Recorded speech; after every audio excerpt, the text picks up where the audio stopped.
Shalom, salam sejahtera untuk kita semua.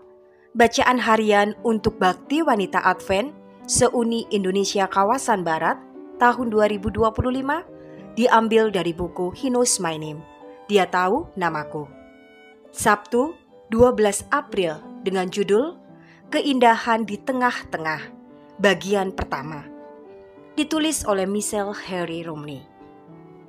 Firman Tuhan di dalam Mazmur 1 ayat 3, ia seperti pohon yang ditanam di tepi aliran air, yang menghasilkan buahnya pada musimnya, dan yang tidak layu daunnya, apa saja yang diperbuatnya berhasil.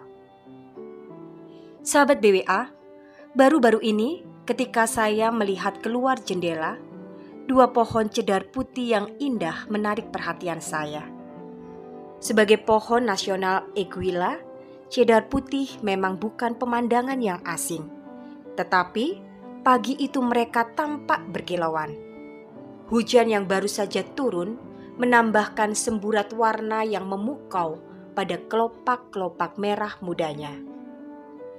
Apa yang tidak saya sebutkan adalah kedua pohon tersebut berdiri seperti penjaga di kedua sisi dua tempat sampah hijau yang meluap. Namun, saya begitu terpukau oleh keindahan pohon-pohon itu, sehingga pandangan yang tidak menyenangkan dari tempat sampah tersebut tidak mampu mengalihkan perhatian saya. Saya hanya sekilas menyadari keadaan tempat sampah itu dan berharap akan segera dikosongkan.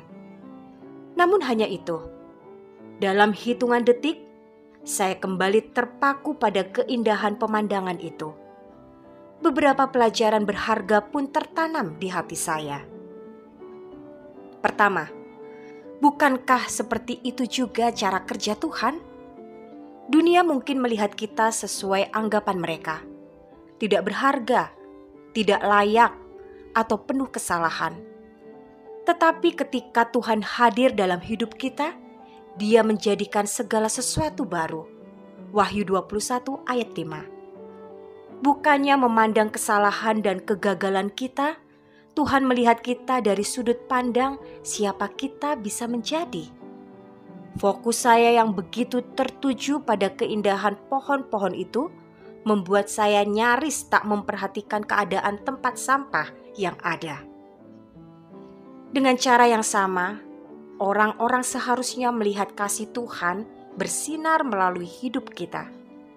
Itulah yang seharusnya menarik perhatian dan minat mereka. Firman Tuhan di dalam 2 Korintus 5 ayat 17, jadi siapa yang ada di dalam Kristus, ia adalah ciptaan baru. Yang lama sudah berlalu, sesungguhnya yang baru sudah datang. Poin yang kedua, kita mungkin tidak selalu berada dalam situasi yang menguntungkan, tetapi itu bukan alasan untuk tidak bertumbuh. Bahkan kita mungkin merasa keadaan itu sama sekali tidak mendukung pertumbuhan iman kita. Tetapi kita bisa tetap mekar dimanapun kita ditempatkan. Pohon-pohon cedar putih itu mungkin tidak akan memilih lokasi tersebut jika bisa. Tetapi hal itu tidak menghentikan mereka untuk tumbuh subur.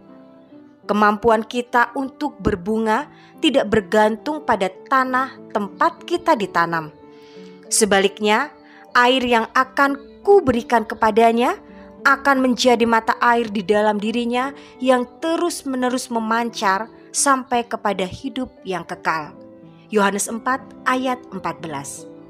Jadi, saudari-saudariku dimanapun Anda berada hari ini, belajarlah dari pohon cedar putih.